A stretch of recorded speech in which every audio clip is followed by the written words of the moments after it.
Hello YouTubers. I want to share with you some of my photographs, and then I would like to thank some special YouTube producers, I guess you would call them, who have shared their art techniques with me. And I've tried a few of them, some successful, some not. But this first photograph is of Paris. My cousin Harry Casey took the picture, and I did this to it. I did a Photoshop rendering by changing some things before I knew about filters. So these were very technical, or this one was very technical. Here's the original. And then the next photo is sideways, so you can't really see it. But again, the original photo, I added this special effect to it. And this is sort of out of order, but this is a peacock, if you can't tell what it is. And it has a weave texture added to it. This one I found a black and white off the internet of Maryland and tried my own Andy Warhol, and I'm actually very proud of this one. I think it looks good. This was taken outside of one of our homes in the past, and I think it was a very pretty sunset. Here's the original peacock. Just a silhouette. I seem to be drawn to those for some reason. And then another picture near our home. If the power lines weren't there, it'd be perfect. Alright, and then here is one of my drawings. And it's out of proportion, I know that. I have a long way to go with learning to draw. And then I did an Indian, a chief, I guess. And this one was made a long time ago in Microsoft Paint. It's very digital. This next one is of a sunflower that was in my yard. I cropped it and printed it on vellum, and then of course just put a yellow piece of paper behind it. So isn't that very cool?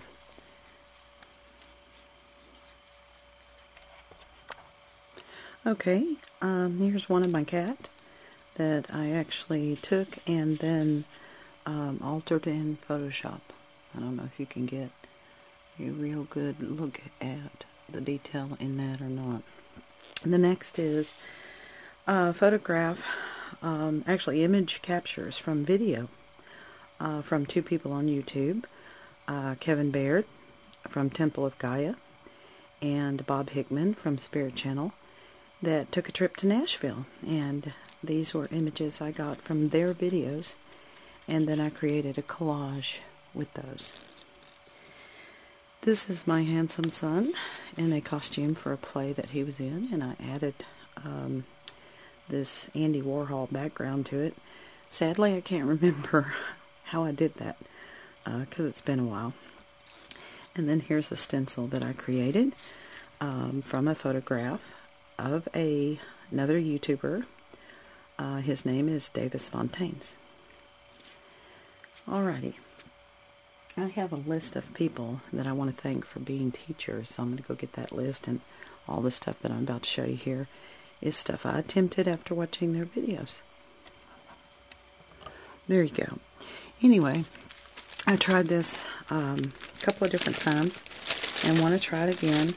There's all kinds of image transfer techniques, and I bought a book about it, so I am looking to see what is the best for me. Here's the other one.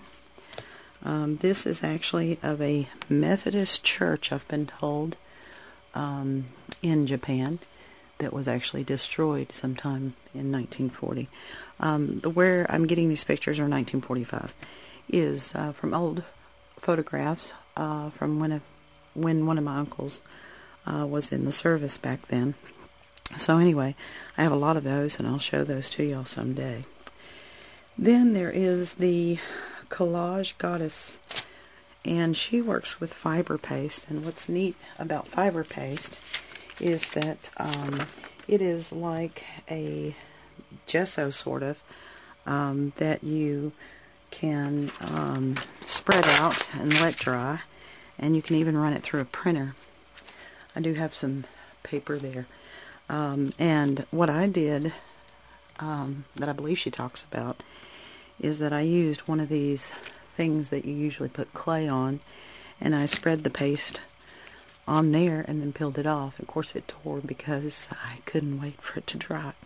And then I have another one that I haven't peeled off yet, and it has some really nice writing, I don't know what you'd call it, fake writing basically on it. And so I can't wait to peel that off and use that. You can lay it down with gel, you can cut it, you can paint on it. It was just really, really fun. The next thing that I want to show you is from Bazo16933. He does plaster, or excuse me, what do you call it, joint compound onto canvas, and then lays doilies down into them. Let me zoom back out of that. And other objects, stamps, to create all this texture. And he uses all those colors.